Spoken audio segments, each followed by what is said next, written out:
একজন মানুষ সর্বপ্রথম কোন জিনিসের প্রেমে পড়ে জানেন? কথার প্রেমে পড়ে। কিসের? কথার প্রেমে পড়ে। কথার ধরন, কণ্ঠস্বর, তার অ্যাটিটিউড, তার শব্দের জাদু, এটা মানুষের হৃদয়কে জয় করে ফেলে।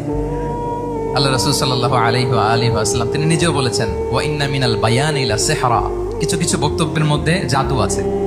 তো রাসূল সাল্লাল্লাহু আলাইহি ওয়াসাল্লামের এই এলোকোয়েন্স ছিল, এলোকোয়েন্স। তিনি বলতেন, উতিতু জাওয়ামিউল কালিম, আল্লাহ তাআলা আমাকে সর্বমর্ম বাচন ভঙ্গির অধিকারী করেছেন।